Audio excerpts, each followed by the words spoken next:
Hello everyone, in today's video I'll show you how I create watercolor gift cards with abstract flowers and a touch of metallic shimmer. I recently received some beautiful metallic paints from MAP Watercolors to try out and I couldn't wait to experiment with them. They're so shiny and every one of them has a cute little name that suits the paint perfectly. I thought gift cards would be a perfect way to test these paints, as I often make them for wrapping handmade products and gifts, so I figured why not share the process with you all. Let's get started.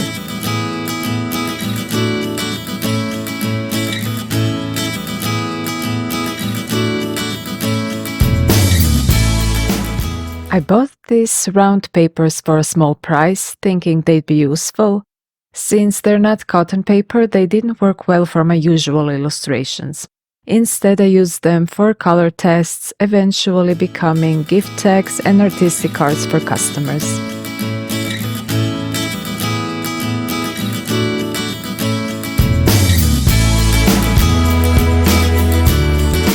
You'll need round brushes, one very thin, one medium-sized, and a larger brush or spray bottle for applying water. I've listed all the materials in the description. Let's start by applying water to just one side of the paper. I haven't taped the paper down because I'll be lifting it, but feel free to do what works best for you. The paper doesn't have to be round, you can use any size you like. If the wrinkling bothers you, you can secure it with tape before painting. Consider your color combination. I'll apply turquoise blue watercolor to one side, letting it flow thinly to the other. We're aiming for interesting shapes. I found that painting just one side often looks much better than covering the whole page. If you're not using tape, the paper might wrinkle, so just be careful to wipe any excess water from the edges with a paper towel. Choosing a contrasting color will create beautiful mixing effects. This is the part where we let the colors interact and sometimes surprise us. As the turquoise spreads, I'll add an orange shade. Blue and orange are complementary colors, so it'll be interesting to see how they mix. I have a lot of golden orange pigment on my brush, and I'll sprinkle it in a few spots where I think it will look good. But make sure there's still more blue than orange. The colors mix into green at the edges, which looks nice, but try not to overmix. As it dries, the colors will spread differently and lose some vibrancy. Create 2 or 3 orange spots to form interesting shapes and then add a bit of brown, just a few spots where the orange meets the blue. This will add depth and create fun shapes we can use later. Finally, add a few water droplets and let everything dry well.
After we've applied everything for the first layer, carefully set it aside to dry. You can also use a hairdryer to speed up the process, which can give you more control over creating specific color shapes. Let's move on to the next one. Since I still have golden orange paint on my brush, I'll apply it to this card. The pigment is quite light and translucent, allowing me to cover a larger area. Use as much water as you like to achieve the desired lightness. If you're using 100% cotton paper, the colors will blend beautifully and the edges will soften. But on this type of paper, you'll get defined edges, which I find interesting for these kinds of paintings, and we'll use that to our advantage. I'll show you how. I think magenta will add some interest here. We're using two main hues to create the main shapes, so try to avoid colors that are too similar to the orange. We want vibrant, colorful cards. So let the colors blend naturally to create unique shades, but control the mixing to avoid losing vibrancy and ending up with muddy colors. This is why the second and especially the third color should be applied lightly, mainly at the edges. I think this is a lovely way to create your own palettes and discover what works for you, what you like, and how you enjoy the blends. If the paper wrinkles, gently try to adjust it while observing how the colors interact with each other, and be careful not to let the black spread too much. This looks a bit flat, so I need to add some darker colors that will complement the orange base. One of my favorites is a deep, rich red with a hint of purple, like wine. I love how it adds richness to the piece. Just be careful with it, as it's a strong color against the gentle orange. If it spreads too much, we'll lose the contrast.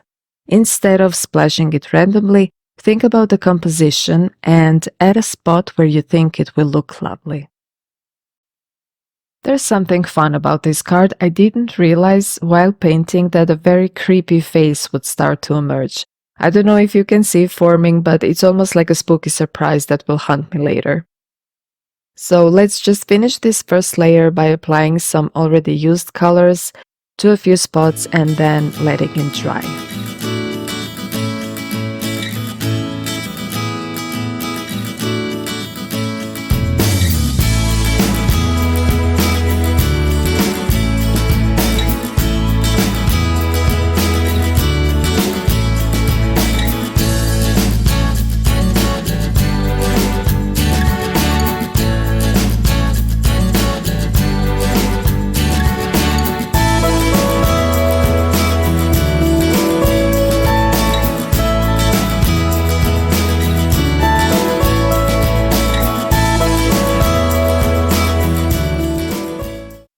I still have this beautiful color on my brush, so we can use it for the third card.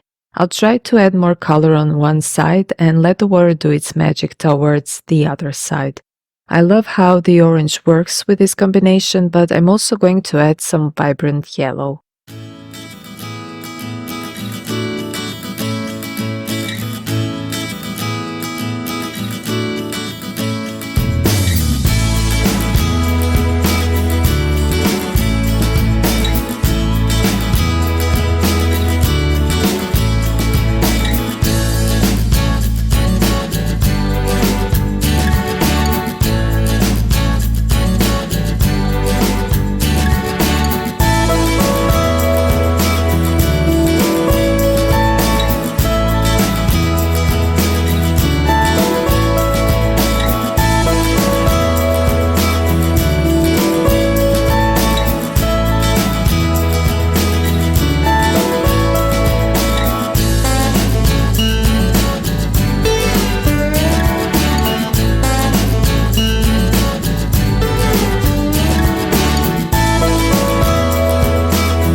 I can be a bit of a klutz, as you'll probably notice, but don't worry, we'll just roll with the punches and turn any mishaps into something fun. This is just the first layer, and it'll be exciting to see what shapes we can create. We'll finish it off with a touch of black in some areas where there are already interesting lines and see what happens next.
Now that the papers are dry, the real fun begins. It's lovely to see how nicely the turquoise and orange have blended, revealing some very interesting shapes.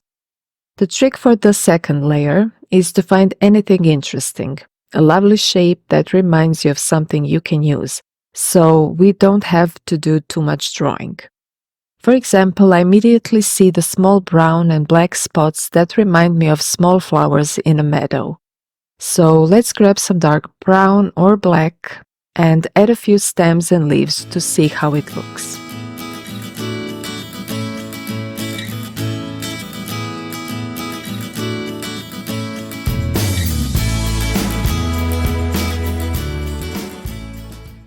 I'm also going to create smooth little transitions by following the existing shapes. Try to pick out the most beautiful parts of the card and play with them. Look at what these shapes remind you of and then add a few light lines to see if you can connect them. Work slowly and turn the card around to catch something pretty.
And lastly, for this card, we're going to add a bit of metallic sparkle to make it extra special. I'm using a paint called Beetle. It shifts between a slight green and bronze depending on the light, and it's so interesting. I'll add it to the darkest parts as a line to make them stand out the most. I'll also decorate the flowers a bit, adding sparkle to the most interesting parts of the card. It's hard to see right now, but I'll show you the effect in the light once it's finished.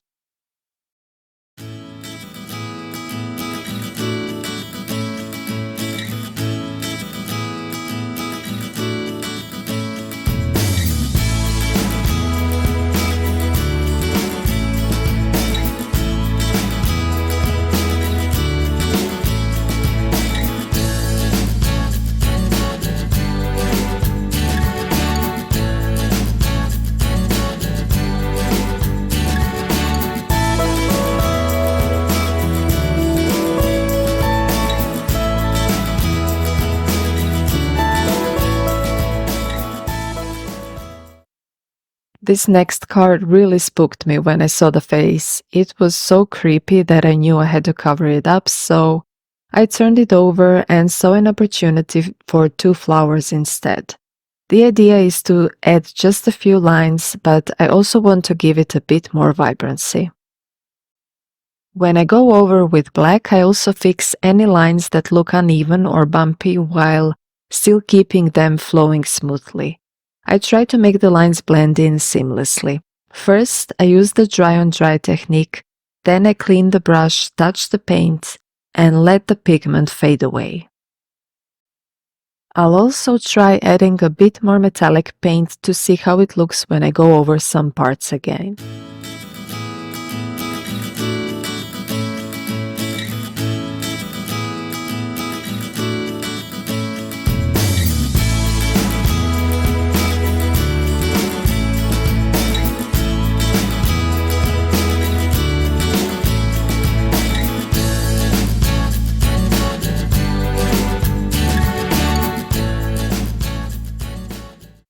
Let's shape the flower a bit. No details. I'll just add a hint to the edges and blend them out to make it look a little transparent.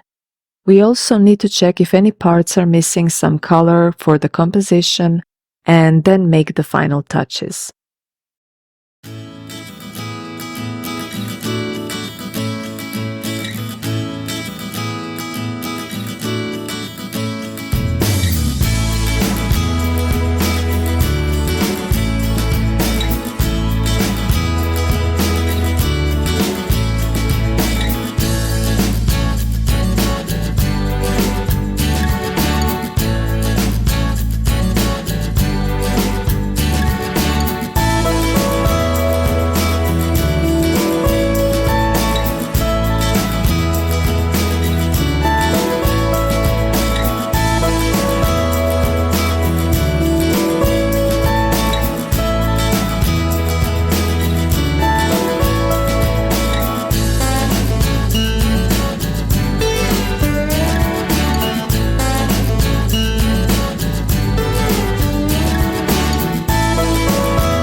I intentionally colored this gift card on one side to make it a bit different, with the idea that some flowers might peek out on the other side. First, I need to find some cool shapes. I see the potential for 2 flowers at the top, but I'm going to focus on the left one, as it will make it easier to add something on the blank side while considering the composition.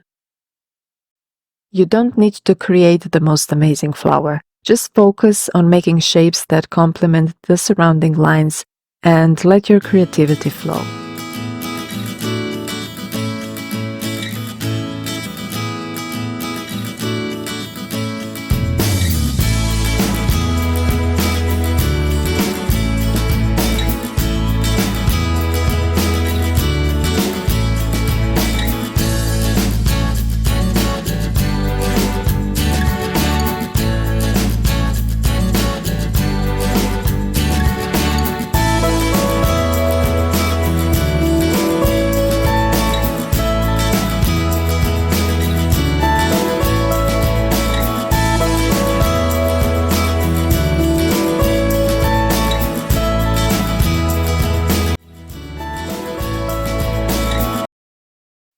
I'm going to create this flower on the blank part, trying to follow a round shape.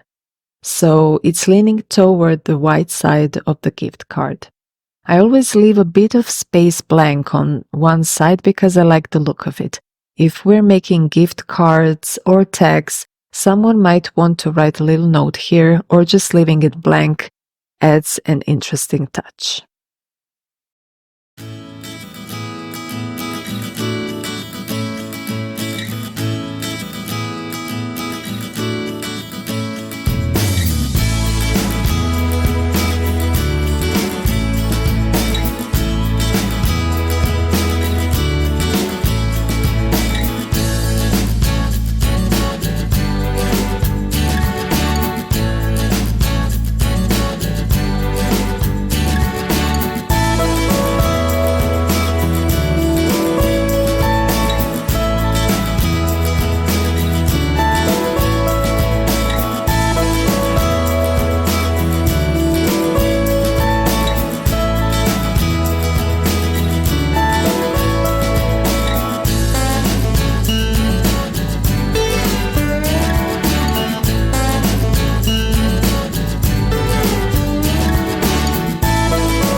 I sprinkled a bit of lava salt on this blue and purple card while it was still wet, and it created this interesting small dark gray and white spots.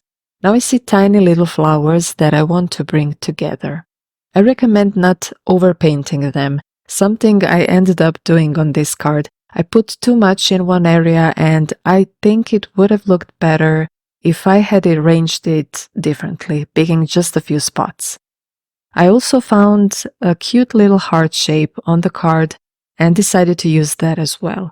Later on, while trying to improve the look of the card, I added metallic paint to most areas, which made it turn out very shiny.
Thank you so much for joining me today.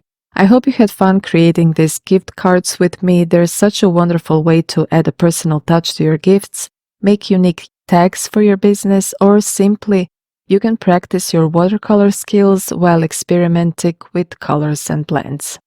You can easily test different color combinations, and just a sprinkle of metallic paint can turn any card into something truly special.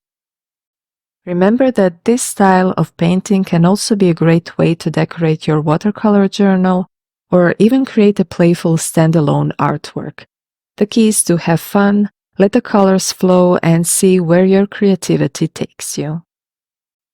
If you enjoyed this video, please give it a thumbs up and don't forget to subscribe. I'd love to hear your thoughts in the comments. What colors would you try or how would you use these cards? Thank you again, and until next time, keep painting and stay creative.